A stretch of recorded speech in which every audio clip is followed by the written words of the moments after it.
Nzi uno munsi ndabiguhaye Mana, wewe wakoze byose ndetse watsa n'izuba,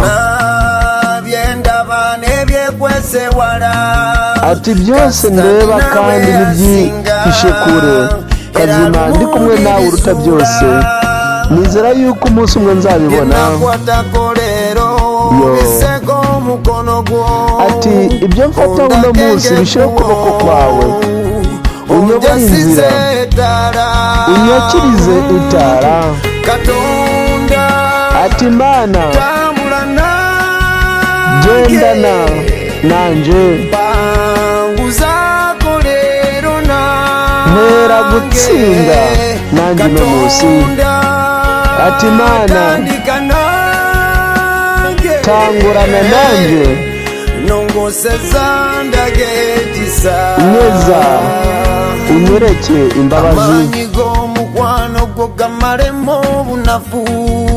Ati imbaraga z'urukundo rwawe zinkuremo intege nke, umpereze umugozi.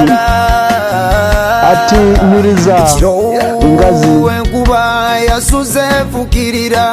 mw'ijoro imvura yaraye inyagira, ibiti, amashurwe, ibyo kurya turabyizeye.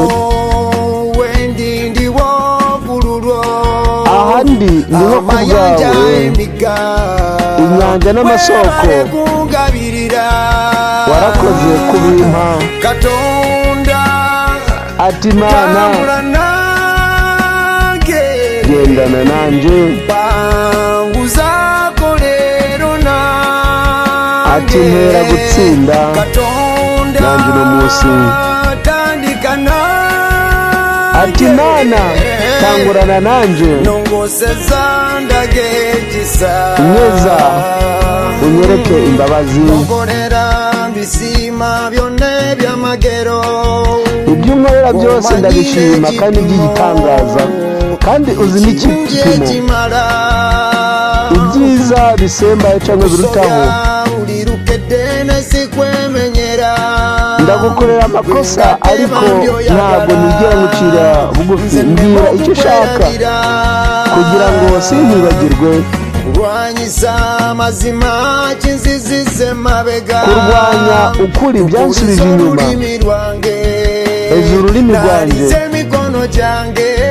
naba amaboko yanjye. Ati Mana, gendana nanje,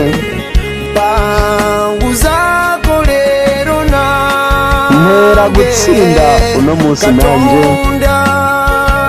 Ati Mana, tangurana nanjye, nyeza unyereke imbabazi. Yo Moze Radio bagenzi, tudakagana ku musozo, ndagira mbabwire yuko uyu ni umuririmbyi ukomoka muri Good Life, bamwitwa Moze Radio. Umusiguzi nawe bakaba ari Nzi.Moses. Shalom, Imana ikomeze bane namwe kandi ibahe intsinzi mu buzima bwanyu bwose. na Nzi.Moses.